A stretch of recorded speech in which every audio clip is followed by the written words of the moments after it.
નમસ્કાર, સ્વાગત છે આપનું ઝી 24 કલાકમાં. આપની સાથે હું છું મિત્તલ. સૌપ્રથમ વાત કરીશું યુદ્ધ માટેની તૈયારીની.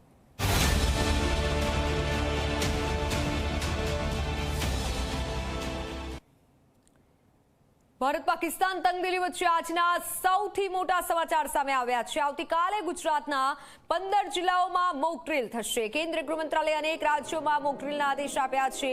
આજે કેન્દ્રીય ગૃહ સચિવ સાથે તમામ રાજ્યોના અધિકારીઓની બેઠક.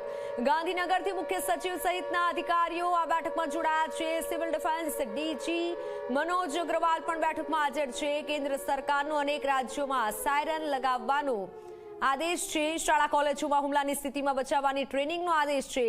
7 મેથી સિવિલ ડિફેન્સ ટ્રેનિંગ માટે મોક ડ્રીલનો આદેશ કરાયો છે અને અત્યારે ખૂબ મહત્વની બેઠક પડી છે. આવતીકાલે ગુજરાતના 15 ગુજરાતમાં જે માહિતી આપવામાં આવશે.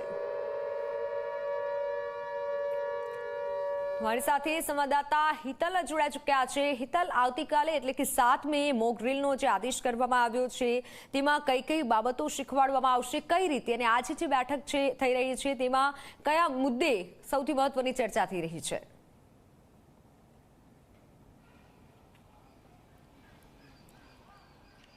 જી મિત્તલ, ચોક્કસ એવું કહી શકાય કે કેન્દ્રીય મંત્રાલય દ્વારા આજે વિડીયો કોન્ફરન્સનું આયોજન કરવામાં આવ્યું છે, જેમાં રાજ્યના મુખ્ય સચિવ પંકજ જોશી છે, ડિફેન્સ ડીજી મનોજ અગ્રવાલ છે સહિતના ઉચ્ચ અધિકારીઓ લો એન્ડ ઓર્ડર સાથે જોડાયેલા છે. એ તમામ લોકો આ વિડીયો કોન્ફરન્સમાં જોડાયા છે. સ્વાભાવિક છે કે વિડીયો કોન્ફરન્સ જોડાવાનો જે હેતુ છે, મૂળ હેતુ એ છે કે આવતીકાલે રાજ્યમાં અને દેશમાં મોક ડ્રીલ યોજાવાની છે. ગુજરાતમાં 15 જગ્યાએ મોક ડ્રીલ યોજવામાં આવશે. સ્વાભાવિક છે કે આમાં બોર્ડર વિસ્તાર જે જિલ્લાઓ છે એ અને સંવેદનશીલ વિસ્તાર જે છે એ જગ્યાએ આ મોક ડ્રીલ યોજાશે. સ્વાભાવિક છે કે જે પ્રકારે કચ્છ, બનાસકાંઠા, જામનગર સહિતના જે જિલ્લાઓ છે એ જગ્યાએ આર્થિક રીતે પણ ખૂબ મોટા પ્રોજેક્ટો આવ્યા છે, તો ત્યારે પણ એ જગ્યાએ મોક ડ્રીલ યોજવામાં આવશે. અને બોર્ડર વિસ્તાર છે કે જે જગ્યાએથી પહેલી અસર ભારત પાકિસ્તાનની જો કોઈ તંગદિલી કે યુદ્ધ થાય છે તો ત્યારે થઈ શકે છે, એટલે એ જિલ્લાઓને ધ્યાનમાં રાખીને આ મોક ડ્રીલનું આયોજન છે. સ્વાભાવિક છે કે આજની વિડીયો કોન્ફરન્સમાં આ જ પ્રકારમાં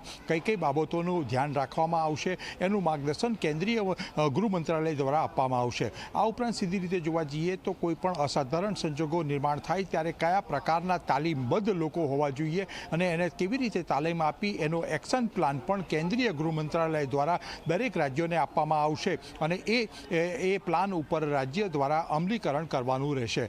ગુજરાતમાં આ જે પ્રકારની સ્થિતિ છે, ગુજરાત બોર્ડર વિસ્તારથી જોડાયેલું છે, પાકિસ્તાનની સાથે સરહદો જોડાયેલી છે, એટલે ગુજરાત ઉપર પણ વિશેષ પ્રકારનું ફોકસ આ જે વિડીયો કોન્ફરન્સ છે તેમાં કરવામાં આવશે. ને યુદ્ધ અભ્યાસથી માંડીને બ્લેકઆઉટ કરવાની જરૂર પડે તો બ્લેકઆઉટ છે, કોઈ પણ જાતનો હુમલો થઈ શકે ત્યારે હવાઈ હુમલા થાય તો કયા પ્રકારનું ધ્યાન રાખવું, આ તમામ મુદ્દાઓને આ બેઠકમાં આવરી લેવામાં આવશે. જી મિત્તલ. બિલકુલ હિતલ, આભાર માહિતી બદલ. ત્યારે આ તમામ મુદ્દાઓ આવરી લેવામાં આવશે અને ખાસ જે જગ્યાએ એટલે કે જે જગ્યાએ બોર્ડર છે તે જે વિસ્તાર છે, ત્યાં જે ગામડાઓ છે ત્યાં સતર્ક રહેવા માટે અને હુમલો જો થાય છે તો કઈ રીતે બચી શકાય, ખુદનો બચાવ કઈ રીતે કરી શકાય, તે તમામ બાબતો શીખવાડવામાં આવશે.